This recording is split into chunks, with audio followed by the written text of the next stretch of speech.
Students, today let me explain to you the difference between provisions and reserves. See, provisions and reserves both means keeping some money for future necessities. Now, there are some difference between provisions and reserve. See, there are lots of difference actually. Let me explain one. Provisions means it's a charge against profit. It's a charge against profit. Means it will be debited to PL account and for some known liability. For some liability you know. Suppose, see the example. See, provision for income tax. You know you have to pay income tax, but you do not know how much you have to pay, but you have to pay income tax. So this is an example of provisions. Provision for income tax. Then provision for liability for disputed claim. Suppose there is a claim against you. A person has filed a case against you in court. If you lose the case, then you have to pay some money. It's a disputed case. So for that you shall need money. So now you keep some money for that purpose. How much you do not know, but on some estimate you keep some money for that purpose. Provision for liability for disputed claim. Right? Someone is claiming some money from you for some reason, but you don't want to pay the money. So it has got to court. Now court will decide. So after the decision of the court, you don't know what will happen. You may have to pay money, you may not have to pay money. So you make some provisions. And then provision for depreciation. You know, when you purchased asset, you're sure there will be depreciation. Means asset will be losing value. But you do not know how much will be depreciation. So on some estimated basis, 10%, 15%, 20%, you make provision for depreciation. Provision for depreciation. This is a provision, this is a charge against profit. Provision for repair and renewals. Similarly, you have purchased assets and asset may need repairing. There may be the necessity of renewals. For that you may need money. So now you keep some money for that purpose. So this is provision for repair and renewals. Then provision for doubtful debt. See, you have debtors. Customers have taken goods from you. There are some customers who are doubtful cases. They may not pay you money. See, one thing here, if someone you are sure has not paid you money, that is bad debt. Bad debt means money will never be recovered. But there are some people who may pay, may not pay, doubtful case. So now you estimate how much will be doubtful case and make some provision for doubtful debt. Doubtful debt. You may get, may not get. And then one more example, provision for discount to debtors.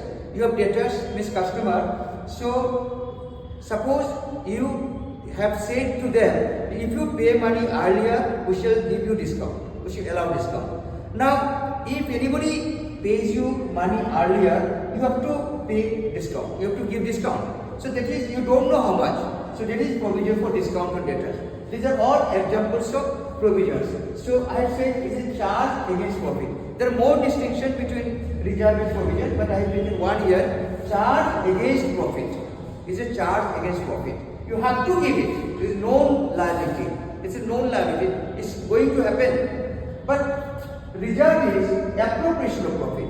It means you do not have any liability, but you have profit, and out of the profit you have kept something for future. Reserve is a part of profit kept for future.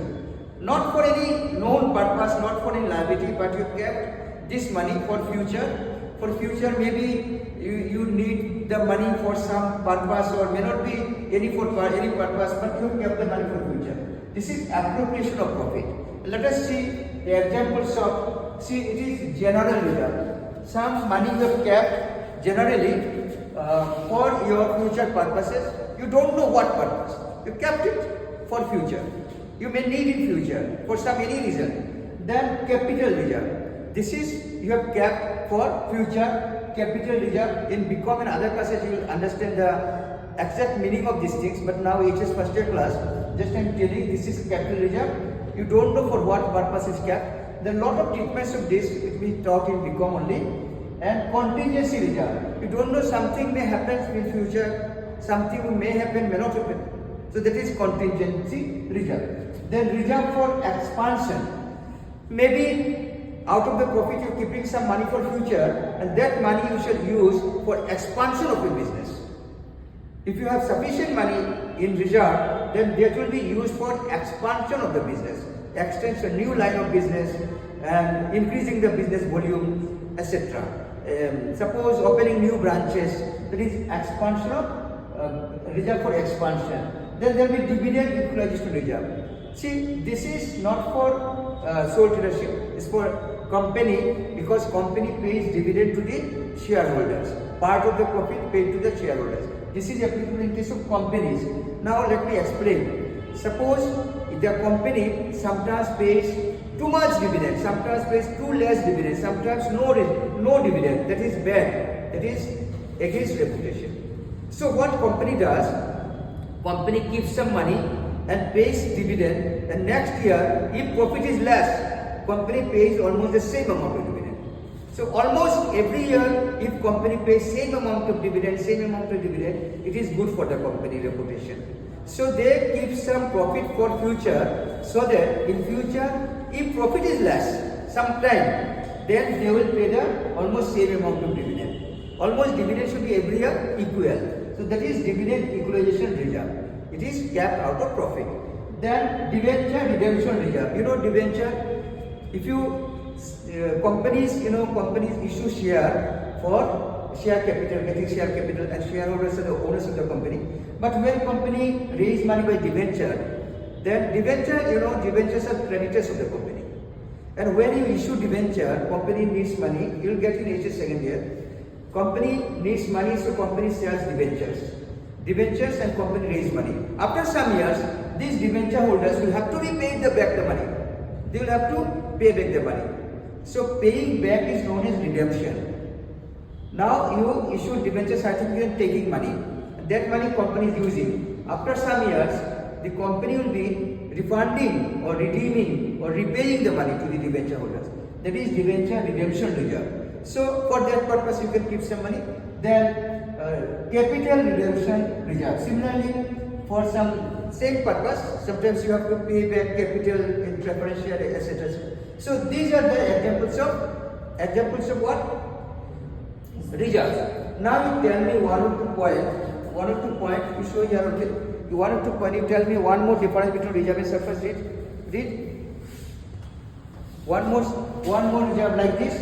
I have told one provision is charged against profit, and reserve is a appropriation of profit. Next, another point one person may read. I am reading for you. It is created to meet known liability. It is created to meet known liability. Sit down. Known liability. Known liability. It's a difference. I'll be dealing only a few differences, and you shall learn from it. And this is unknown liability. This is for unknown liability. Unknown liability. See, this is one more difference. So, provision is created for known liability and reserve is created for unknown liability. In your book, you should get a lot of other distinctions. Please learn the differences between provisions and reserve, and learn the definition of provision and reserve, and learn the features of provisions and reserve from the book. And if you have any doubt, you can contact me, and I will be sharing it to YouTube. You subscribe the channel also, and I will be putting more points to you for your exams.